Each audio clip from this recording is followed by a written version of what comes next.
Alright guys, TacticalRab again today. Hope you're all doing well and enjoying your day so far, and undoubtedly one of the most absurd days of Call of Duty you're going to see, not just on the CDL side, but also we'll talk about the Boston event briefly as well. You'll see some action from that on screen over the coming minutes. But yeah, honestly, of all the results that could have happened today to make the World Championship qualification race as interesting as is possible, and also the actual seeding for the major itself, pretty much everything went the way that maximizes the storylines. Very much enjoyed your thoughts in the comment section below. Hit the like button if you enjoy, subscribe if you're new as always, I'd greatly appreciate it. Really upset the channel. Thanks very much indeed for doing that one. Today we're going to do the Boston stuff. We're going to do 3 of the games. We'll talk Atlanta versus Seattle tomorrow morning because it's a late one because every single game went the furthest possible distance that it possibly could. Let's talk this Boston event because Doug Sitz Martin, he's coming for the W. Here he is. I mean, he's absolutely been Boston people. They dropped down to losers after losing to Toronto Academy North America, and then they've been making an absolutely massive run. They took down the Timeless team at Standy and Guerrillas sponsored. Look at the trash talk coming out. This event is honestly put on so well. It's a shame that it kind of clashes, so this isn't the only thing going on at the moment, but it's still been great to see. And anyway, Doug and the boys, after going down to the losers bracket, they make a hell of a run. They go through a lot of really good teams here, so fair play to them, honestly. Like, the quality of the teams they're beaten is impressive. They take down Capstone and the guys to secure themselves top 6, and then they play Clayster and co to get top 4. This is honestly like, I mean, yeah, Doug already beat Clay earlier on this year. He said recently on stream, I think, that online, on LAN doesn't matter. I effectively own Clayster, and well, he honestly proved that here once again. Even Clay, though he was, well, certainly dishing out his fair share of trash talk, there was, you know, these clips coming out. Honestly, I just love Clayster, man. The fact that he's 30 years old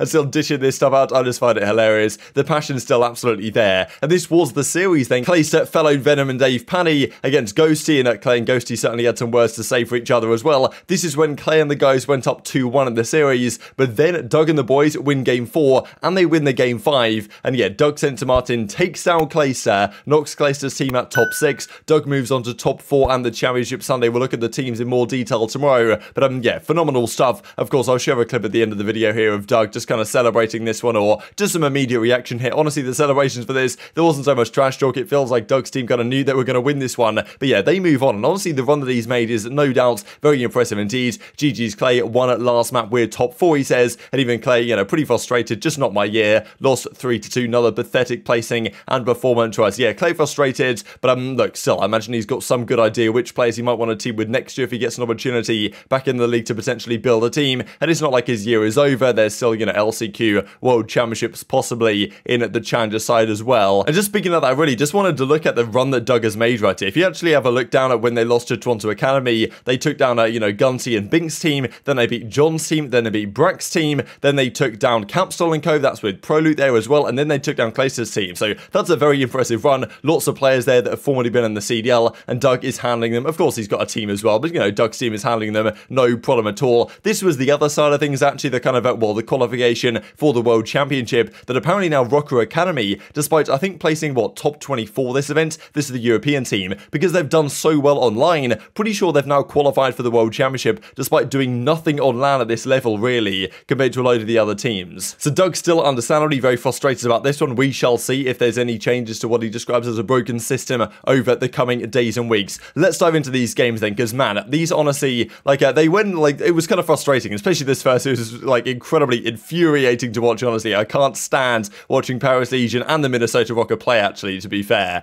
but thankfully the series as they went on got somewhat better. But this series was absurd. Honestly, I love the watch parties. I do think it's really cool. Look how good this setup is actually for the Rokkr guys, and thankfully they won it for them. Honestly, if you come to a watch party and you lose to Paris, like, that's going to be pretty demoralizing. It honestly almost happened though, right? And probably they should have done, because Paris, man, like, the throws are just beyond belief. This though, it goes game, okay, anyway, Paris managed to win the game too. They tie up the series. This was a hilarious listening, because they go into the listening, and immediately as the listening starts, you hear Temp complaining at Johnny, calm down Johnny, you're being too loud or whatever. Like, honestly, if I was Johnny, I'd be losing full if that was the case. Maybe that's just how they communicate, but I don't know, like, if you're in a proper league match and you're talking about my comms, like, just give me a call out, right? And like, I don't really understand that one personally. It did seem seem like the vibes were not necessarily there within the Paris camp. Somehow, though, they actually win a dominant defense in round 4, take it to round 5 and win that one as well. So they go up 2-1 here against Rokkr, and they really should have won this game 4. Like, honestly, we saw 2 ridiculous Berlin hardpoints here. One of them was certainly a throw by Paris. Like, at this point, it's 240, 240. And honestly, like, Temp made a play. He decided, okay, they've got 3 dead. He was going to push out a window and try and get some map control, which is a viable play. But just the way it worked out for the rest of the team and everyone else died, like, it turned out that, I mean, Temp's absolutely mind-blown, as you can well see, because they had this game in their pocket. They had the series in the palm of their hand here, the Paris Legion, like, you know, 240, 230, whatever it was. They got all the kills they needed to get, and then they just all die in a full choke from the Paris Legion, guys. So they were this close to winning a series, and it doesn't happen. Minnesota win it, and at this point, it's a foregone conclusion what's going to happen in Game 5. Look at this as well, right, because the desk was getting ready for the bounty match stuff. And look at Veli, man. He just throws the money on the floor because he's like, surely they're going to win. Ali's mind blown. Nameless is mind blown. And, you know, there we go. It's a Paris Legion special, like, getting so close. But so far, there was some talk about Temp's play and whether it was a good idea, whether it wasn't. But still, look, at the end of the day, Paris go Game 5. They lose it anyway, as of course was expected. When you go Game 5 against Minnesota, it's usually how it goes, but not impressive by Minnesota at all. Paris have done it again. They extend the world record for the longest losing streak in CDL history. We'll see that in a second. But no doubt 2 of the most infuriating series I've ever had to watch. Just watching Paris and also Minnesota. I don't know if Minnesota and Florida the other day played down to their level or whatever, but like just watching them play on the map, like the amount of just ridiculous things you see them doing, the respawns, also in the search and destroys. It's like, what level is this, right? We go from this series to seeing some actual good teams play next up, and it's just watching a different game, to be honest, when you see Paris play. So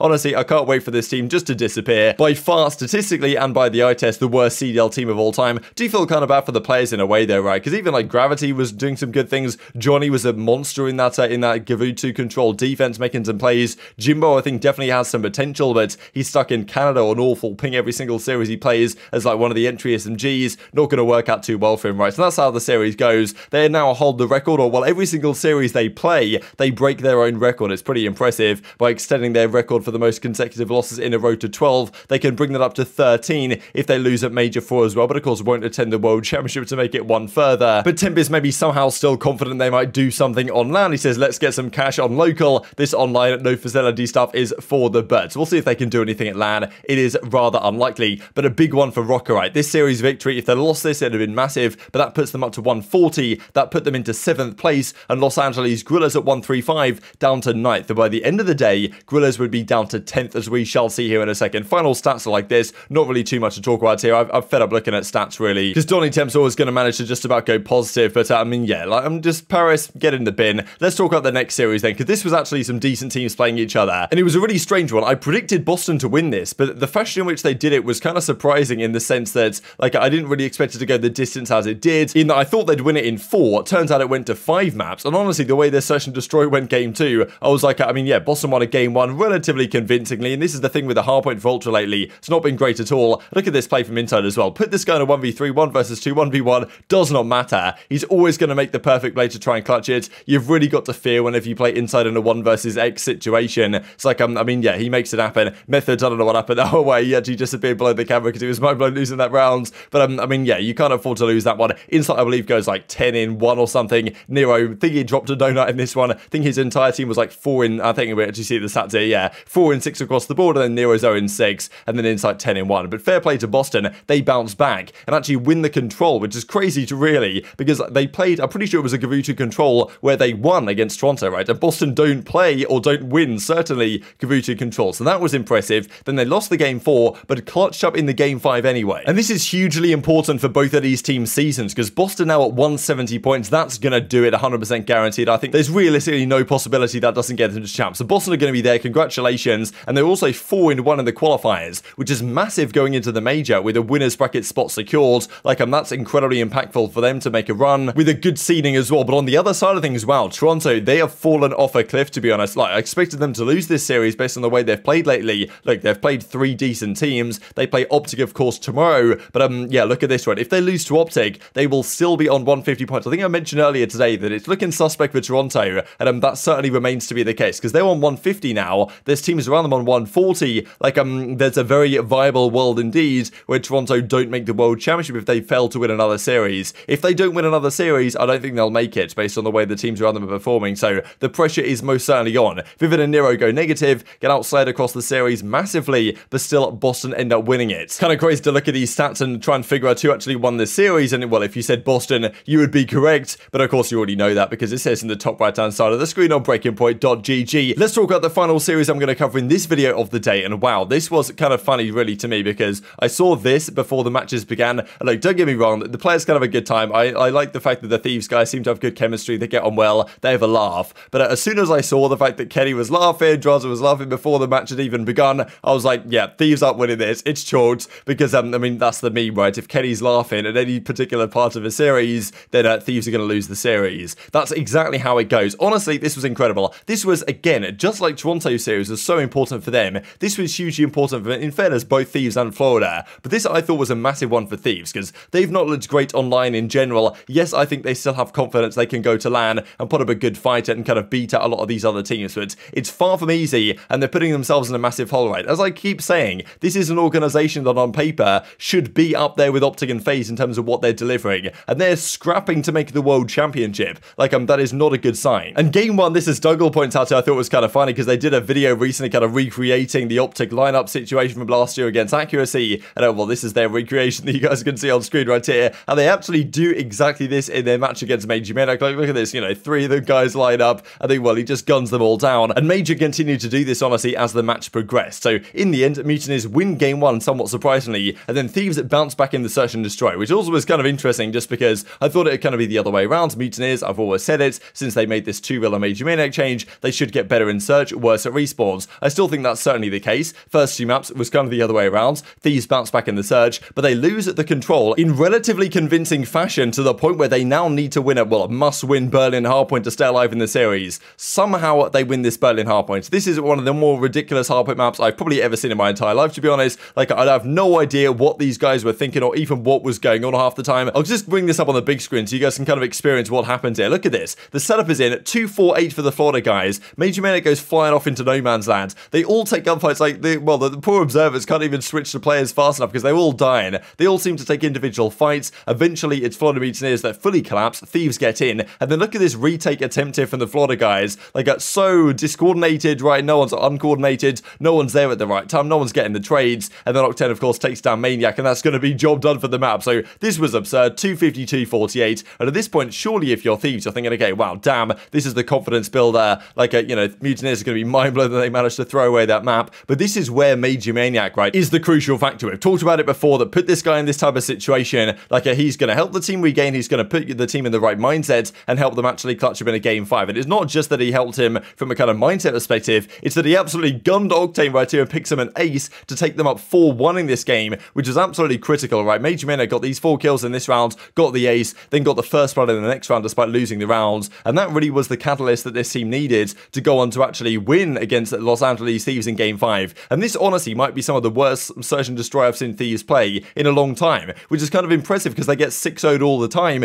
but this is honestly some of the worst. The round where they destroyed Skies and decided to wrap back to the bomb site where they'd last seen 2-ril, he gets the kill on the bomb planter, and that's round done. Like, that was borderline inexcusable, I think. And well, it's actually Florida Mutineers, despite playing Thieves. And look, this is the thing, Thieves are so suspect in game 5 search and destroys. It's been a thing for a long time, and this was such an important one. Mutineers win it 3-2, massive for them. Even they were kind of talking about the kind of puppeteer stuff that was going on earlier today. They were clapping back at that a little bit, which I thought was certainly fair enough. But this is what it means now for the standings, right? 3 of these teams will not make it. Toronto, Minnesota, Florida, Thieves, Guerrillas, and New York. Pick your bunch of which 3 of those 6 are not going to make it, because 3 of them will, 3 of them won't. That's just how it's going to be based on the way the standings currently sit. But yeah, what a series for Florida. And that's the thing. I think if you're Thieves, you've got to be really scared now. Like, as they say, outclassed in map 5, GG's Florida. They play New York, of course, tomorrow, and that's going to be far from an easy series, and of course a must-win for both teams at that point. But look at these standings. The top 5 are going to be safe. I'm pretty sure that's how it's going to be. Ultra, Minnesota, Thieves, Rokkr, Guerrillas, subliners. Like, look, New York are a little bit behind, but still, who knows? Like, they probably look the best out of all these teams right now. So they could always make a run at a major and make something happen, but we've got 3 teams tied now at 140. Of course, this is before the Atlanta versus Seattle series we'll talk about tomorrow morning. But it sets up what is going to be an absolutely mind-blowing major, no doubt. But very much intrigued to your thoughts on all this stuff in the comment section below. Hit the like button if you enjoyed. Subscribe if you're new as always. Take care of yourselves, and I'll see you next time.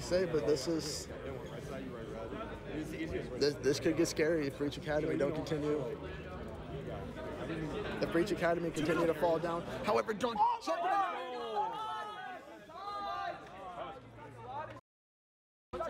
I got you for another month. I got you for another month. Shawnee. Another one. What did I say earlier?